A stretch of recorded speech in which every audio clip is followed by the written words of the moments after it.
प्रवासाचा अनुभव आपल्याला नेहमीच समृद्ध करतो. प्रवास हे एक प्रकारचं मेडिटेशन असतं.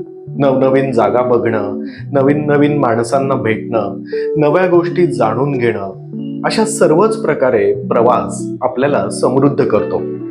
पण या सगळ्या गोष्टींमध्ये एक गोष्ट नेहमी कॉमन असते. ती गोष्ट कोणती ते जाणून घेऊया आजच्या येतात क्षणायसेच्या एपिसोडमध्ये.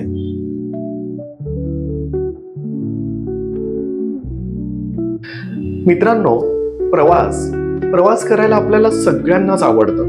मग तो कधी कामासाठी असेल, कधी अचानक काही घडलं म्हणून जावं लागलं असेल, किंवा कधी थोडासा बदल किंवा विरंगुळा म्हणून असेल, प्रवास करावा वाटतो. या ना त्या कारणाने आपण सगळेजण प्रवास करतोच. मला सुद्धा प्रवास करायला खूप आवडतं. पण या प्रवासातील एक गोष्ट खूप छान असते, ती म्हणजे एसटी बसने केलेला प्रवास. बसचा प्रवास हा एक वेगळाच अनुभव असतो.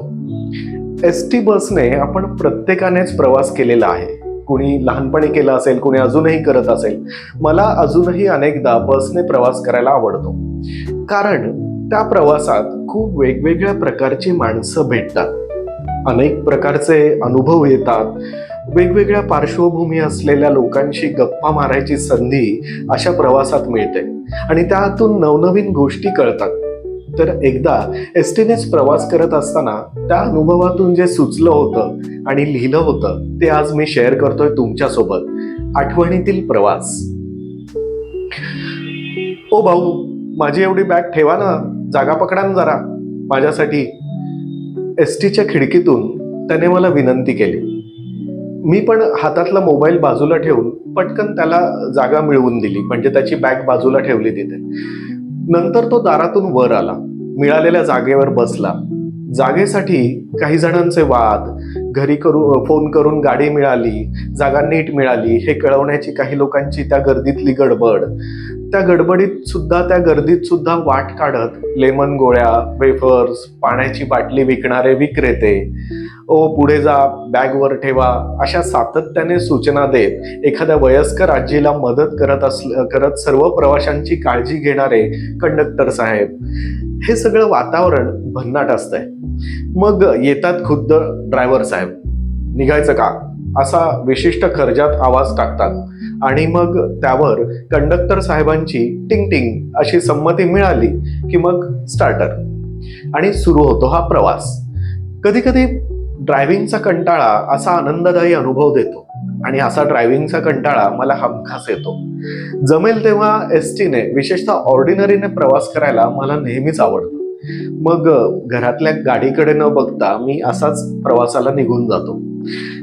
स्टेटससाठी म्हणा किंवा ऐपत म्हणा अथवा काहीही म्हणा, पण आजकाल ना प्रत्येकाकडे घरोघरी कार आलेल्या आहेत. प्रत्येकाने गाड्या घेतलेल्याच आहेत. निघालो, गाडी काढली, निघालो आणि पोहोचलो, या 3च शब्दात आजकाल प्रवास संपून जातो.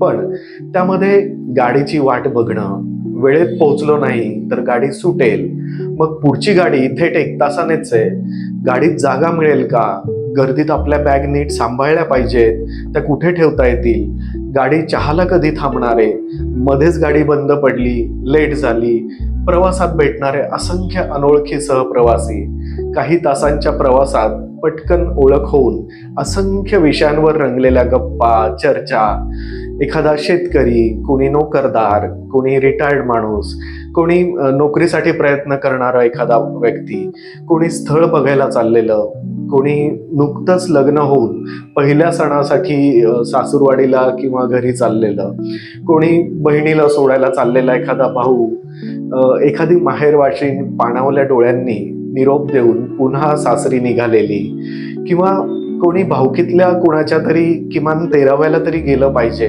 म्हणून प्रवासाला निघालेलं. अशा असंख्य प्रकारची माणसं, असंख्य विषय, असंख्य अनुभव फक्त अशा प्रवासातच असतात. ती मजा कारमध्ये नाही. लेखक म्हणून, माणूस म्हणून आपल्याला समृद्ध करणारे हे अनुभव टॉप एंड, हाय सेफ्टी, बेस्ट फॅमिली कारमध्ये कसे मिळणार हो? या अनुभवातूनच मला नेहमीच वाटतं की खिडकीची काच वर करून एसी मध्ये बसून एकूणच आयुष्यात 120च्या स्पीडने भरधाव धावताना अनुभव समृद्ध करणारी माणसं आपल्याला कुठल्या वळणावर भेटतील.